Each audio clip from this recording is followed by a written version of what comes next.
Un saludo a todos nuestros auditores. Nos encontramos en un capítulo más de nuestro programa Un Instante con las Sagradas Escrituras, que se transmite por la radio Pinamar en el 107.9 de la frecuencia modulada, y también puede escucharnos en directo vía internet. Saludamos a nuestro hermano Andrés. Así es, muchas gracias, pastor. Muy contento de estar una vez más escuchando y estudiando este Evangelio de Mateo. Así es, bueno, hoy día vamos a tocar un tema bastante controversial, bueno, ya no tan controversial en realidad, pero que de alguna manera divide a la sociedad, y aunque hoy existe una ley frente a lo que es el divorcio, que es lo que vamos a hablar, a nosotros como cristianos nos interesa, por supuesto, la posición de Jesús frente a esta situación que va a relatar el capítulo 19 de Mateo. Y por supuesto el tema es el divorcio. Así es que vamos a comenzar a leer y hoy día vamos a llegar probablemente hasta el versículo 12, si es que vamos a tratar de darle un poco de rapidez, pero si nos quedamos en alguna parte que el Señor nos está tocando, ¿no es cierto?, para profundizar, lo vamos a hacer. Así es que leemos el capítulo 19 del versículo 1, partamos del versículo 1 hasta el 12. Aconteció que cuando Jesús terminó estas palabras, se alejó de Galilea y fue a las regiones de Judea al otro lado del Jordán. Y le siguieron grandes multitudes y los sanó allí. Entonces vinieron a él los fariseos tentándole y diciéndole: ¿es lícito al hombre repudiar a su mujer por cualquier causa? Él respondiendo les dijo: ¿no habéis leído que él los hizo al principio varón y hembra los hizo? Y dijo: por esto el hombre dejará padre y madre y se unirá a su mujer y los dos serán una sola carne. Así que no son ya más dos, sino una sola carne. Por tanto, lo que Dios juntó, no lo separe el hombre. Le dijeron: ¿por qué pues mandó Moisés dar carta de divorcio y repudiarla? Él les dijo: por la dureza de vuestro corazón, Moisés os permitió repudiar a vuestras mujeres, mas al principio no fue así. Y yo os digo que cualquiera que repudia a su mujer salvo por causa de fornicación y se casa con otra, adultera, y el que se casa con la repudiada, adultera. Le dijeron sus discípulos: si así es la condición del hombre, con su mujer no conviene casarse. Entonces él les dijo: no todos son capaces de recibir esto, sino aquellos a quienes os es dado. Pues hay eunucos que nacieron así del vientre de su madre, y hay eunucos que son hechos eunucos por los hombres, y hay eunucos que asimismo se hicieron eunucos por causa del reino de los cielos. El que sea capaz de recibir esto, que lo reciba. Bien, como mencionabas tú, Carlitos, es un tema bien debatido, es un tema bien importante, que yo me imagino que a ti como pastor más de alguna vez ha llegado alguna persona, hombre o mujer, con este tema del divorcio, si se puede, si no se puede, cuándo corresponde, cuándo no corresponde, mi situación es esta, etcétera, digamos. Y algo interesante es que vamos a ir leyendo lo que dicen las escrituras al respecto. Sí. Pero lo que sí está claro, digamos, es que en lo que lleva el hombre, la historia del hombre, no ha sido muy definitiva tampoco la postura de la iglesia en general. ¿Ya? Hay palabras como esta que utilizó Jesús, que es fornicación, o que se traduce como fornicación, y que ha sido interpretada durante la historia de la iglesia de distintas formas. Y por lo tanto lo que nosotros debiéramos hacer, Carlito, y lo que ustedes también debieran hacer en sus casas, es simplemente leer la palabra y orar para tener el mejor entendimiento posible, para así tomar la mejor decisión ante Dios. Claro, esta es partimos de la base que el divorcio es una situación, es una desgracia que rompe el vínculo familiar, y que quieranlo o no, o traten de ocultarlo, siempre hay perjudicados. Muchas veces se dice que son los niños, por supuesto que sí, pero también los cónyuges. Y esto no solamente afecta a la familia primaria que sufre el divorcio, sino que por supuesto se extiende también a la familia en general, tanto del esposo como la esposa. Pero el tema que estamos viendo acá dice relación, y tal como decías tú, con la visión que la iglesia o que el mundo también le ha dado, y que el mundo, no que, o que el mundo, pero y que el mundo le ha dado a un tema tan antiguo como el hombre mismo. O sea, no estamos hablando que el divorcio es una situación contemporánea, ni algo ajeno a la historia del hombre. No, es una realidad que en toda cultura ha existido, existe, y sin duda alguna existirá hasta el último día que estemos aquí en la Tierra. Pero yéndonos específicamente a la situación nuestra como país, muchos pudiesen decir, bueno, ya el tema del divorcio ya está resuelto. Está resuelto porque hay un concepto legal detrás que en definitiva lo ampara bajo términos estrictamente humanistas y de carácter sin ningún tipo de apego, por supuesto, al tema de la escritura.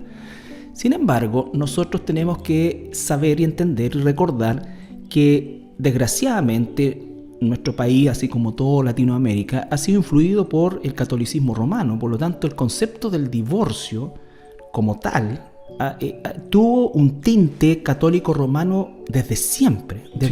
O sea, el concepto del divorcio era algo que se trataba bajo ese concepto, y quizás los grandes errores, las mayores desgracias concurrieron del hecho de ver, actuar y decidir conforme al principio torcido del catolicismo romano. Entonces eso obligaba a que las personas que pasaban por este trance tuvieran que hacer malabares y mentiras tan espantosas como el hecho de la nulidad, que era desconocer, o sea, nunca estuve contigo, o sea, una cosa aberrante, claro, una mentira, ¿no es cierto?, por causa justamente de un sistema católico represivo. No estoy diciendo con esto que hoy día vivimos una libertad y está bien como está la cosa.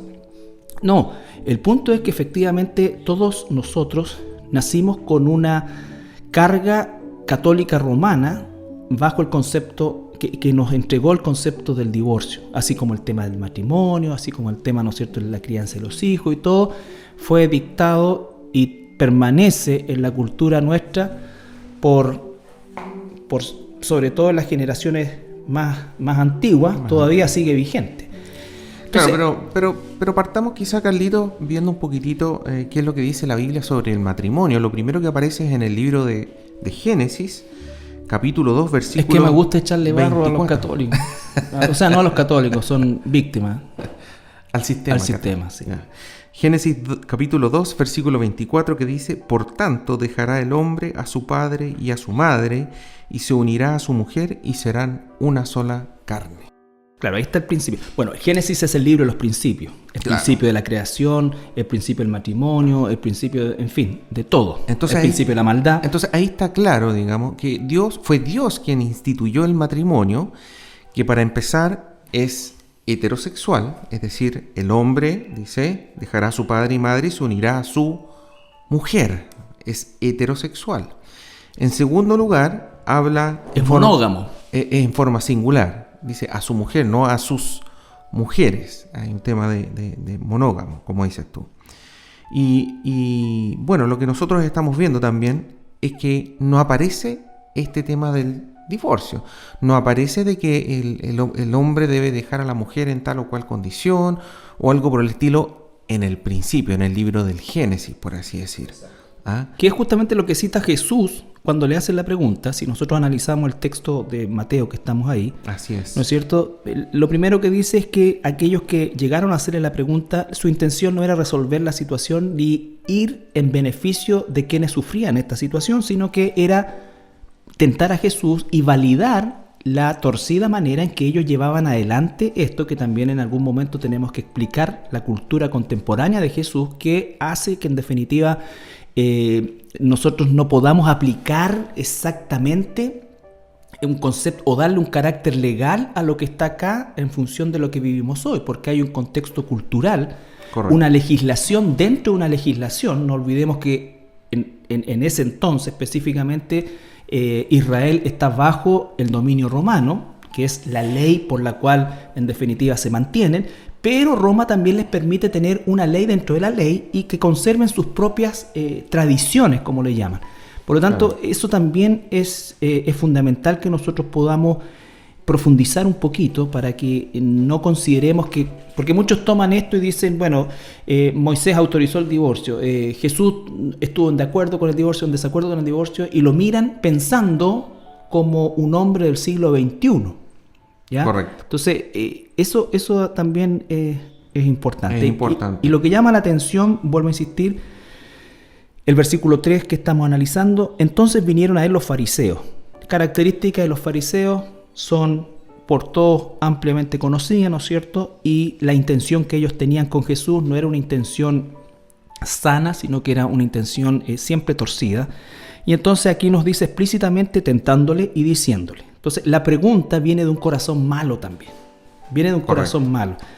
Por eso es que es tan importante la respuesta de Jesús, porque Jesús no se centra en el divorcio, se centra en el mandato de Dios en el principio. En la Escritura. Claro, Él no empieza a darle explicaciones del divorcio. Él habla de cómo debieran ser las cosas conforme a la voluntad de Dios. Exactamente. Parte explicando la voluntad de Dios. Exactamente. Y otro tema, Carlito, cuando dice ahí, no habéis leído que el que los hizo al principio, que lo que estábamos hablando del tema de la evolución, de los millones de años, etcétera, lo que está hablando acá es que Jesús está ratificando la creación del varón y de la hembra al principio de la creación de Dios, digamos. Pero piensa, o sea, quiero hacer un paréntesis, el tema de la evolución ya está hoy día en la esfera científica contemporánea.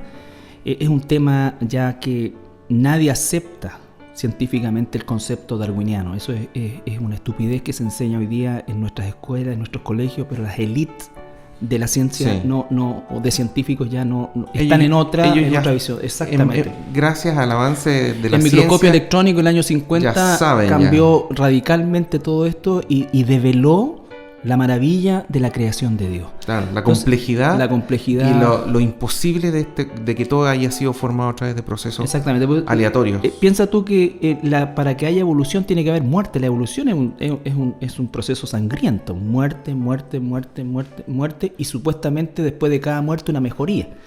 Pero ¿cómo podríamos nosotros interpretar la evolución cuando la muerte entra? ¿No es cierto? Cuando ya todo está creado.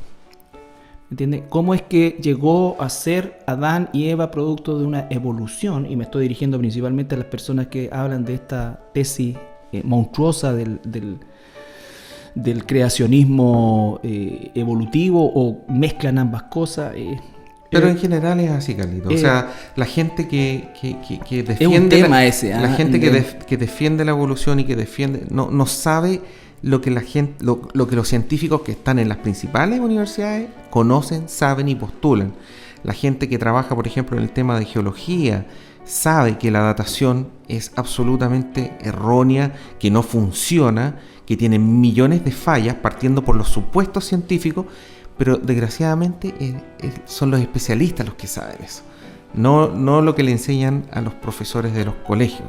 Ellos asumen, y al igual que todo el mundo, digamos, de que está todo absolutamente comprobado. Sí, y para cerrar este paréntesis y no desviarnos del tema, solamente decir que no tenga vergüenza de llamarse cristiano y decir que cree en la Biblia y cree en Adán y Eva, porque por desgracia muchos líderes cristianos, que yo dudo que sean cristianos, han doblado su rodilla ante la ciencia tratando de, entre comillas, ciencia, porque la evolución es una religión que niega la evidencia y la razón. Sí. Por lo tanto, es una religión, es una secta al respecto. Así que no tenga vergüenza cuando le digan, ¿no es cierto? Adán y Eva y toda esta cosa. No me digas que tú crees en Adán y Eva. Claro, no es simbólico. No me digas que tú crees en la meva. Claro. El ADN ya lo ha demostrado, Carlito. Así es. Volvemos al capítulo 19. Bueno, queda claro que fue Dios quien constituyó el matrimonio, por un lado. Fue Dios quien lo declaró monógamo, heterosexual, y no contempló el divorcio desde el principio. Ese fue el plan de Dios. Cuando Él dijo que todo es muy bueno, o que todo es bueno en gran manera, ¿cierto? Se refería también a eso. No había divorcio. Ese era su plan, digamos.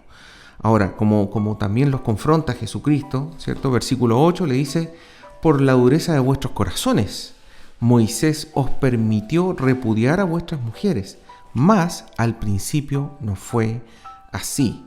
recalcando un poquitito que al principio, cuando Dios hizo la creación, hizo al hombre, hizo a la mujer, creó la humanidad, no existía esta posibilidad, digamos. Pero sí existió de Moisés en adelante. Y para eso quizá, Carlito, debiéramos leer lo que aparece en Deuteronomio capítulo 24, versículos 1 al 4. Cuando alguno tomare mujer y se casare con ella, si no le agradare por haber hallado en ella alguna cosa indecente, y esa es unas palabras claves, ¿cierto? Alguna cosa indecente, que se traduce después, o Jesús, en el griego como fornicación o porneae. Correcto. Que es la misma idea. Es el concepto. Le escribirá carta de divorcio y se la entregará en su mano y la despedirá de su casa. Y salida de su casa podrá ir y casarse con otro hombre. Pero si la aborreciere este último y le escribiere carta de divorcio y se la entregare en su mano y la despidiere de su casa, o si hubiere muerto el postrer hombre que la tomó por mujer, versículo 4, no podrá su primer marido que la despidió volverla a tomar para que sea su mujer, después que fue envilecida, porque es abominación delante de Jehová, y no has de pervertir la tierra que Jehová tu Dios te da por heredad. Sí, aquí es importante retomar los versículos previos. Entonces recordamos que la pregunta, en primer lugar, es con un corazón malo. Sí. Y la pregunta es lícito, o sea, ¿es legal? ¿Es correcto al hombre repudiar a su mujer por cualquier causa? Ahí vemos la pregunta clave, ¿no es cierto? El concepto del repudio es lo que correspondía al despedir a una mujer. La expresión despedir, a diferencia de lo que vimos anteriormente, es totalmente distinta a la expresión o a la palabra repudiar. La palabra repudiar lleva de por sí, es una buena traducción la palabra repudio, porque significa un desprecio, significa algo peyorativo. Correcto. En cambio, el concepto despedir no es así. El concepto despedir nos habla más bien de un efecto o de una consecuencia, ¿no es cierto?, de una falta en la cual, aún por la falta, yo no tengo el derecho de destruir o envilecer a la mujer en este caso, y el despedirla obedecía principalmente al hecho de liberarla y liberarse y permitirla casarse con otra persona. Y permitirle, ¿no es cierto?, entre comillas, claro, ahora rehacer su vida. El tema es que lo que permitió Moisés, Jesús nos aclara, y eso es súper importante, Carlito, que es por la dureza de nuestro corazón. Es decir, no es lo que Dios quería, pero dada nuestra dureza de corazón, aparecen estos versículos, ¿ya? Ahora, lo que dicen estos versículos es si se encuentra o se halla en esta mujer alguna cosa indecente. Y esa palabra empezó a causar dudas a lo largo del tiempo, nuevamente, por la dureza de nuestro corazón, ¿te fijas tú? Por querer divorciarme o separarme o repudiar a esta mujer que tengo ya de, no sé, pues 50 años para casarme con una de 20 y decir, no, yo creo que la interpretación correcta es por cualquier cosa, ¿te fijas tú? Y ya en los tiempos de Jesús, algo que habíamos conversado fuera de micrófono, existían estas dos posturas, ¿cierto? Estas dos filosofías de estos dos rabinos. Exactamente, prominentes. Los samaitas, que venían de Samai, ¿cierto? Que decía que solo es lícito divorciarse en el caso de que exista alguna inmoralidad sexual. ¿Cierto? O los ileitas o ileitas, que decían que es lícito divorciarse por cualquier motivo. O sea, ya se había deformado la cosa que encontramos escrito en Moisés, en Deuteronomio, y ya no es por alguna cosa indecente, digamos, sino que ya habían algunos que decían, no, es por cualquier motivo. ¿Te fijas? Ahora, importante también hacer la observación de que la palabra indecente, que es sinónimo también de porneae, que corresponde a cualquier tipo de inmoralidad de carácter sexual, correcto, ¿no es cierto? Dios la usa, o Moisés la usa, inspirado por el Espíritu Santo, por supuesto, en aquella época, porque no nos olvidemos que el ambiente en que se da la ley, ¿no es cierto?, no solamente es un ambiente de carácter politeísta, pagano, sino que también con un fuerte componente de degeneración sexual. ¿Ya? Recuerden ustedes que los paganos lo que hacían básicamente era combinar en un proceso de unión donde incluso había alcohol y drogas, ¿no es cierto?, para encontrar ese punto de éxtasis. Los relatos históricos son así, ¿no es cierto?, y llegando a un punto en el cual había la unión sexual, ya sea con una prostituta, hasta con animales, ¿no es cierto?, de generar esta unión con el de carácter sexual. Siempre había una implicancia sexual. Correcto. Y Dios, por lo tanto, cuando usa la palabra indecente, el carácter de indecencia no tiene que ver con que no se lavó los dientes o no se echó desodorante ese día, ¿me entiendes? Sino que el hecho de que... O por su forma de vestir. O por su forma de vestir, ¿me entiendes? Sino que efectivamente había una conducta sexual reñida con la moral de Dios que determinaba, y además tenía que ser una conducta de carácter permanente, que es algo que muchas veces se olvida.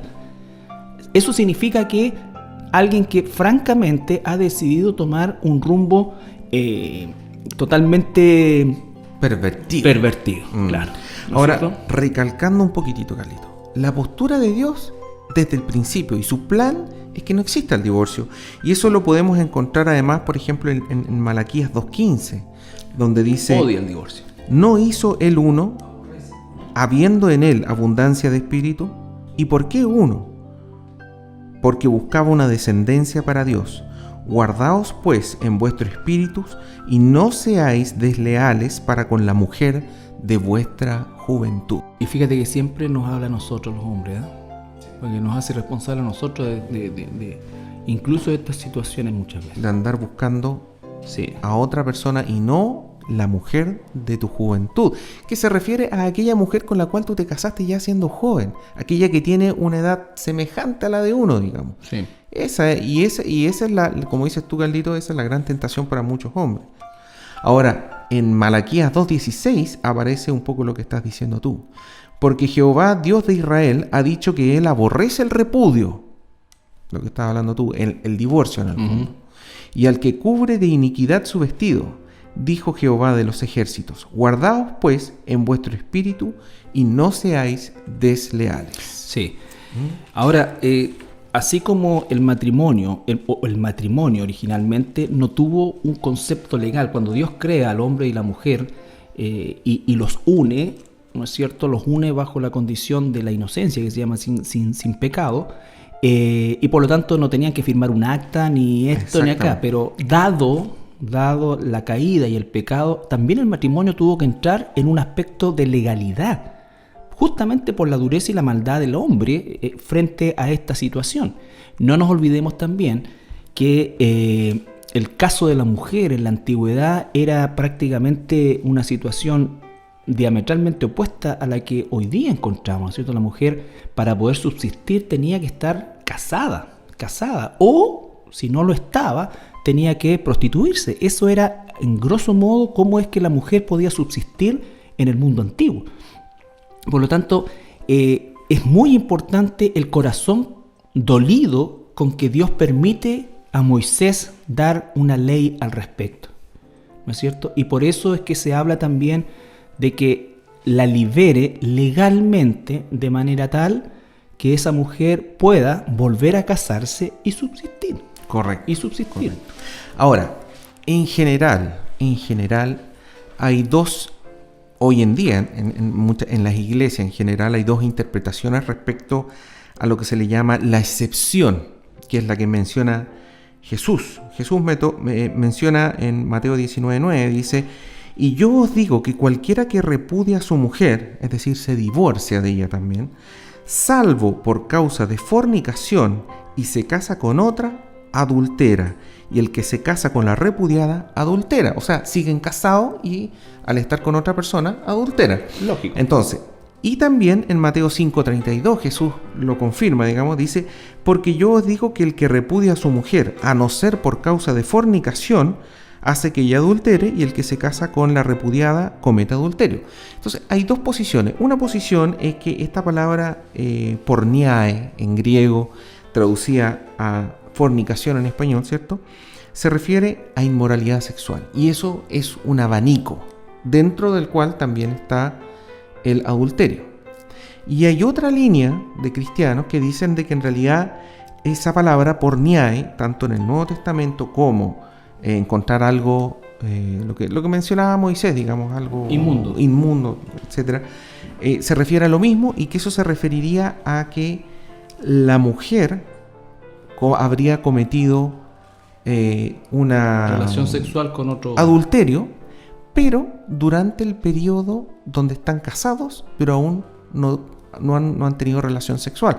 En la tradición judía, ¿cierto?, el novio y la novia se casaban, digamos, y pasaba un año desde que se casaban hasta que ya comenzaban a tener relaciones sexuales. Eso lo podemos leer cuando, por ejemplo, aparece José con María, ¿cierto?, y dice que era su esposo, pero que aún no la había conocido, dice. Pero aún y ese ahí, conocer es relación sexual. Pero aún ahí es importante recordar que no hay, por ejemplo, Dios no entrega ninguna ordenanza respecto a las ceremonias matrimoniales. Claro. ¿No es cierto? Habla del principio. Dios no entrega ninguna enseñanza respecto cuánto tiempo ni siquiera tenía que esperar el hombre para ir a buscar a su mujer. Se suponía que era entre 6 meses y un año, pero era ya entonces, todo lo que los judíos habían construido alrededor de estos dos principios, o de este gran principio que era el matrimonio, sí, ¿no es cierto?, y que lo que Dios unió no lo separa el hombre, es una construcción de carácter cultural. Pero además, Carlito, esto que te digo yo, esta interpretación es bien complicada, porque algunas de estas iglesias lo que dicen es que tú no te puedes divorciar por nada. Exacto. ¿Entiendes tú? Es que hay un error. Pero además hay otro error, Carlito, porque lo que pasa es lo siguiente, lo que mucha de esta gente que sigue esta línea se olvida. Sí, yo conocí casos así de mujeres que el esposo la golpeaba, tenía un amante, todo, pero no le dejaban divorciarse. Ya. ¿Qué es lo que pasa en el Antiguo Testamento? ¿Qué pasaba si el hombre era infiel a su mujer? Moría. ¿Y qué pasa si moría? La mujer estaba viuda. Y como viuda perfectamente libre para casarse. Perfectamente libre para casarse. ¿Qué pasa si el marido estaba teniendo relaciones homosexuales? También morían. Morían. Y por lo tanto la mujer tenía... Entonces, claro, no había un divorcio propiamente tal, pero era un divorcio producto de la muerte del cónyuge. De la muerte del cónyuge. Entonces, en el fondo, sí es válido, por así decir, que el hombre o la mujer tenga un divorcio si es que su pareja le ha sido infiel, o si su pareja ha tenido relaciones sexuales o ha cometido algún tipo de inmoralidad sexual, como nosotros podemos decir. Entonces, aunque se interprete esta porniae como el ser infiel durante este periodo de noviazgo o de matrimonio sin relaciones, da lo mismo, porque si uno se coloca en el tiempo de cuando estas leyes fueron colocadas, el varón o la mujer que cometía adulterio moría. Claro, es que es muy... O sea, no por la misericordia de que hoy en día hayan cambiado las leyes, implica de que hoy en día la mujer tenga que quedarse con el esposo infiel es que esto es lo que eso es lo que te decía yo, que la aplicación que hicieron los judíos a lo largo de los siglos, desde Moisés hasta el tiempo en que Jesús aparece en escena, ¿no es cierto?, es una aplicación dentro de un concepto cultural, no un concepto escritural. Así que, bueno, nos entusiasmamos, vamos a ir a la pausa y regresamos ya para seguir con este tema. Bien, estamos de regreso después de nuestra pausa musical y continuamos con este tema que... El divorcio. El divorcio, ¿cierto? Y la verdad es que hemos hablado quizás un poco de manera desordenada, pero la verdad es que es un tema que tiene tantas aristas, pero quisiéramos finalmente simplificarlo a los principios de Dios. Muy importante. ¿Cierto? Es cierto que nosotros tenemos un aspecto cultural inserto en la Biblia y específicamente en la época de Jesús, gobernado por tradiciones absolutamente hechas por los hombres. Por lo tanto, los principios de Dios eran tratados bajo esta conducta de tradiciones, muchas de ellas totalmente torcidas con la propia palabra. Por lo tanto, encontramos estas dos corrientes filosóficas de estos dos rabinos que revestían una importancia no solamente en esta área, sino que en otras áreas, por ejemplo las económicas también, en relación al concepto de la riqueza y una serie de otras cosas. Pero específicamente el tema que estamos hablando, habían dos corrientes marcadamente contrarias, ¿no es cierto? Uno, un liberalismo absolutamente... claro, que me puedo divorciar por cualquier motivo. Por cualquier cosa. Y el Talmud dice que incluso si le quema la comida, se podía divorciar. Entonces, claro. Entonces, las mujeres cocinaban con mucho cuidado. Con mucho cuidado, claro. Entonces, imagínese uno cuando está recién casado, no duraría 2 semanas si esa ley estuviera en vigor. Entonces, yo creo que se acostumbraron a comer arroz crudo nomás. Arroz crudo, sí. Y huevo duro. Pero, y 2 torrejas de tomate, sí. Entonces, esos aspectos hay que mirarlos. Entonces, por lo tanto, muchas de las discusiones que ocurren a nivel de lo que es la iglesia, y ahora el tema de la iglesia en particular, fluye de concepciones filosóficas incorporadas en la cultura, tanto de ese tiempo como de nuestro tiempo.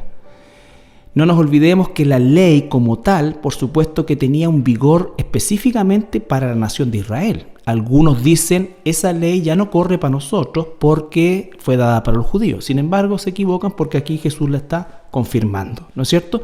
Por lo tanto, ya tenemos un punto. Yo conozco corrientes que aquellos que no consideran nada del Antiguo Testamento porque dicen que todo es solamente para Israel. Pero la verdad es que Jesús lo confirma en el Nuevo Testamento, y aunque lo hace en el contexto de Israel, es también ley para nosotros.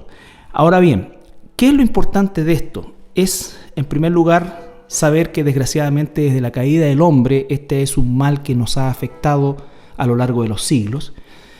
Un mal que Dios aborrece porque sabe, Dios por supuesto, lo que produce al seno de la familia de aquello que Él creó. Es además una situación que trae asociado otro tipo de problemas que obviamente no vamos a analizar, que es por ejemplo el tema de la paternidad, de la ausencia, en fin, y hasta hoy en día situaciones de carácter por supuesto económica. Pero como nosotros somos, como cristianos, nuestra posición frente al divorcio, antes de tener una posición firme frente al divorcio o definida, debemos tener una posición definida respecto al matrimonio. Entonces, esa es una instancia que no debemos perder de vista, porque el divorcio debiera ser, si no una excepción, algo no considerado por un matrimonio cristiano. ¿Me explico? O sea, el principio de Dios, si vivimos realmente bajo los principios de Dios y somos hijos de Dios, el matrimonio no es una alternativa, ¿no es cierto?, que nosotros tengamos a mano con la facilidad que el mundo lo tiene. Claro, al momento de yo optar o tomar la decisión de casarme, si soy hijo de Dios, tengo que tener claro cuáles son los compromisos y que esto, según Dios, es para siempre. La idea de Dios es para siempre. Por eso es que la inversión de tiempo en los estudios matrimoniales para los jóvenes, en llevar, digamos, una pauta que en definitiva garantice a lo menos entregar los principios básicos del matrimonio, que no se hacen tampoco en el plano secular, tampoco encontramos ningún tipo de preparación para el matrimonio. La iglesia debe invertir en eso porque definitivamente a veces nos encontramos apagando incendios por situaciones que pudieron haber tenido. Hay personas que son cristianas pero que igual no debieran casarse. ¿Me entiendes? O sea, son cosas que...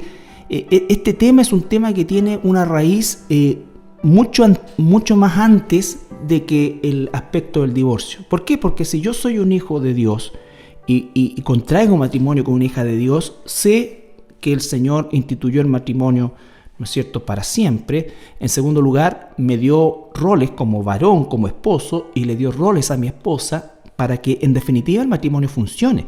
Porque si nosotros nos casamos como cristianos, pero llevamos nuestro matrimonio como el mundo lo lleva, y voy a poner un ejemplo puntual, pero que uno lo ve a diario: tu plata es mi plata, y mi plata es mi plata, ¿no es cierto? Tú te haces de cargo de esto. O peor aún, Carlito, tu plata es tu plata y mi plata es mi plata, y nosotros tenemos todo separado. Todo separado. Y tú no te metas en mis gastos, yo no me meto en los tuyos y cosas por el estilo. Claro, digamos. entonces, y yo tengo mi espacio, tengo mi grupo de amigos, tengo mi grupo de amigas, ¿no es cierto? Y ¿me entiendes? O sea, hay muchos cristianos que desgraciadamente viven así, y cuando uno analiza, por lo menos los pocos, gracias al Señor, divorcios que han habido en nuestra iglesia a lo largo de 25 años, que no han sido más de 3, ¿no es cierto? Al cuarto me retiro, porque los casé yo. En realidad llevamos 2, ¿ya? Llevamos 2. Todos los que han llegado después han sido con abollones previos, no se accidentaron aquí. Pero cuando tú analizas las razones, ¿ya?, efectivamente vas a encontrar la mundanalidad guiando ese matrimonio y no la espiritualidad. Sí, yo sinceramente creo, Carlito, o sea, yo creo que tú tomas a cualquier, realmente, cualquier jovencito con una jovencita, y si realmente ellos como cristianos son obedientes a las instrucciones del Señor, van a tener un matrimonio excelente.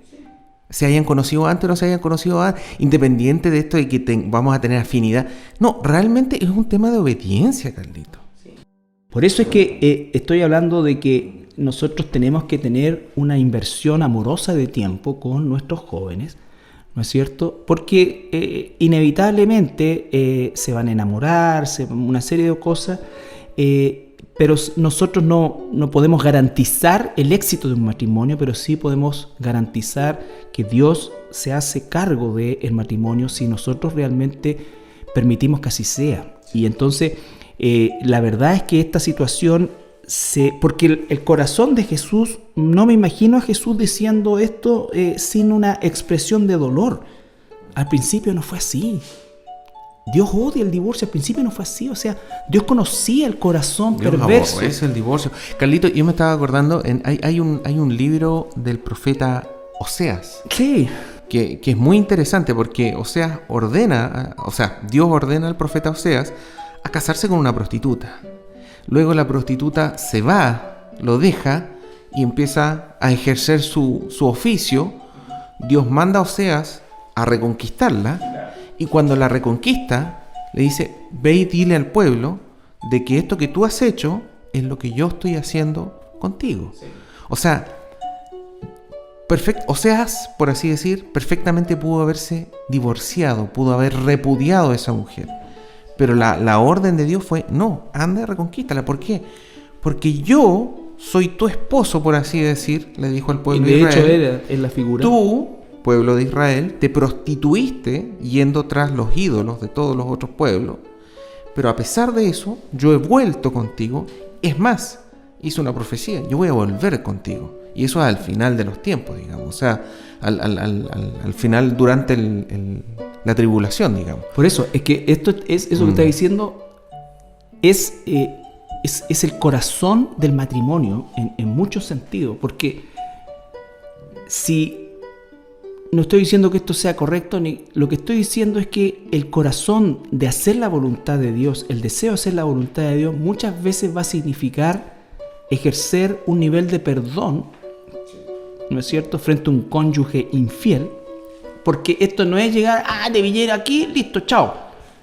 ¿Me entiendes? Porque muchos dicen: no, a la primera te vas. Entonces, no. Recuerdo cómo es Dios conmigo. No estoy diciendo que es una situación no. Que la situación sea correcto, es espantosa. Que yo tengo que aceptar cualquier cosa. Y aquel que ofendió, por supuesto, tampoco se la lleva gratis desde el punto de vista de que ya ahora te amo y todo como igual. No, probablemente se va a tener que bancar, como dicen los argentinos. Va a tener que enfrentar las consecuencias. Varios años, ¿no es cierto?, para recuperar la confianza de su cónyuge. ¿Me entiendes? O sea, esto no es una cosa instantánea, pero estamos hablando de dos personas que realmente son hijos de Dios y dos personas que van a luchar contra el divorcio y van a luchar contra aquello que atenta la unidad del matrimonio. Bueno, en 1 Corintios capítulo 7, versículo 15, el apóstol Pablo hace un comentario al respecto y dice: pero si el incrédulo se separa, sepárese. Pues no está el hermano o la hermana sujeto a servidumbre en semejante caso, sino que a paz nos llamó Dios.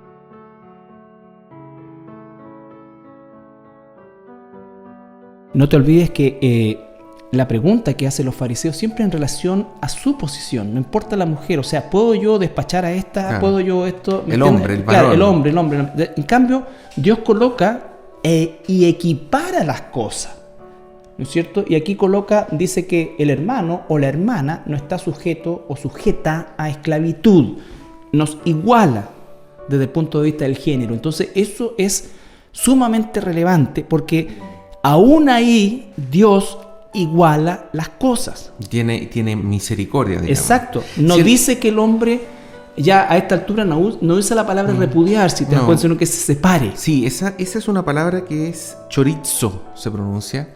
Chorizo en griego, Y se refiere a eso, separarse. Ahora, ojo, no implica el divorcio, digamos. Y claro, no implica el divorcio. Lo que está diciendo es que ya no tiene que ir detrás del marido siguiéndolo a pesar de cualquier cosa. Ahora, eventualmente, ¿qué pasa si el marido se casa con otra mujer y ahí ya estaría cometiendo adulterio?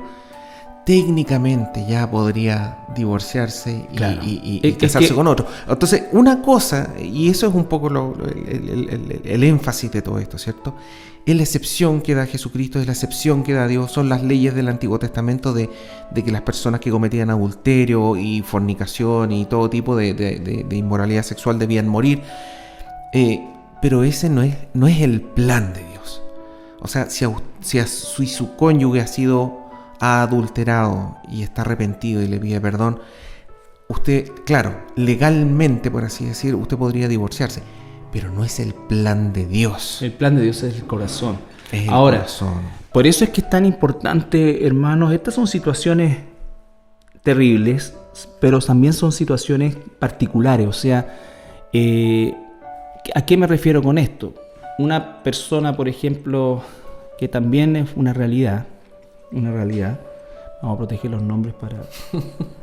Pero una hermana, ¿no es cierto? Su cónyuge se va, vive la vida loca y pasan como entre 10, 12 años, una cosa así. Y el tipo vuelve destruido. ¿Ya? Vuelve destruido y enfermo, con cáncer, todo. Entonces ella estaba muy feliz porque Dios le había devuelto a su marido. Entonces no sé realmente si fue Dios, no podría decir, porque ese hombre no volvió por amor a la mujer, sino que volvió porque era la única persona que lo podía cuidar y la mujer lo hizo. Hasta que murió de cáncer, pero lo más probable es que nunca se convirtió. Pero el tema es que hay situaciones, uno no puede decir a la primera, a la décima, a la quinta. Yo me recuerdo siempre de aquella palabra de Jesús cuando Pedro le pregunta hasta 7 veces y él dice no, hasta 70 veces 7. Entonces es una vara muy alta, lo que significa que espiritualmente nosotros mismos nos podemos ver sorprendidos con el nivel de perdón que el Espíritu Santo puede poner en nosotros. Bien, vamos a la última pausa musical y ya retornamos. Bien, llegamos ya al final de nuestro programa. Ha sido un programa intenso porque el tema es intenso y quizás solamente a la hora de despedirnos recordarles o decirles que básicamente esto nos va a llevar un par de programas más seguro, pero el enfoque que queremos darle es un enfoque por supuesto como hijos de Dios y como aquellos que quieren hacer la voluntad de Dios. Porque, como le dije al principio también, el divorcio desde el punto de vista legal, mundano, ya está resuelto. O sea, ya no es tema en nuestra sociedad, ya las personas no tienen que viajar a Paraguay a casarse porque los paraguayos falsean desde relojes Rolex, ¿no es cierto?, hasta matrimonio. Por lo tanto, muchos separados o anulados que se les impedía casarse, viajaban a Paraguay, se casaban y volvían de allá con un certificado que parecía como esto que da el Rotary, mejor compañero, pero estaban casados. Entonces, así que el enfoque tiene que ser netamente escritural porque ahí sigue habiendo, ¿no es cierto?, esta pugna por la aplicación de lo que Dios nos enseña. Entonces no podemos, por un lado, eliminar la ley de Dios, pero tampoco podemos, por otro lado, negar el dolor y la situación personal y particular de quienes viven y sufren el divorcio. Bien, le damos las gracias, que el Señor les bendiga. Muchas bendiciones.